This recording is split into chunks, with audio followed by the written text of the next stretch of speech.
अंग्रेजों ने एक दूसरा काम और किया कि हिंदुस्तान के व्यापारियों का माल हिंदुस्तान के बाजार में बिकने ना पाए, इसके लिए उन्होंने हिंदुस्तानी व्यापारियों पर तमाम तरह के टैक्स लगा दिए।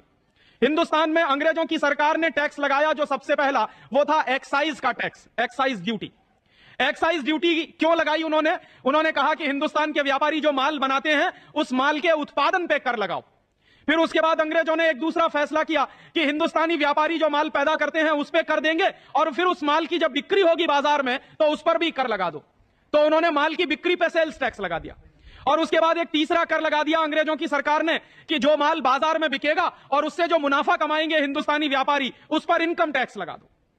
तो पहले एक्साइज टैक्स लगाया, फिर सेल्स टैक्स लगा दिया, फिर इनकम टैक्स लगा दिया। फिर अंग्रेजों की सरकार ने 2 टैक्स और लगाए।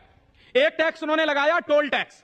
हिंदुस्तान के व्यापारी अपने माल को एक गांव से दूसरे गांव में ले जाते हैं तो जगह जगह जो टोल टैक्स देना पड़ता है वो अंग्रेजों के जमाने का लगाया हुआ।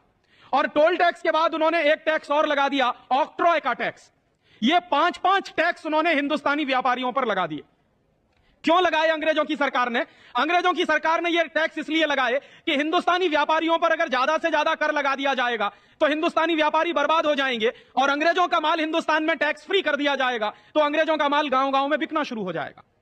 तो दुर्भाग्य हमारा क्या है, अंग्रेजों की सरकार ने ये जो टैक्स लगाए 5-5, ये टैक्स आज आजादी के 50 साल के बाद भी लगे हुए हैं।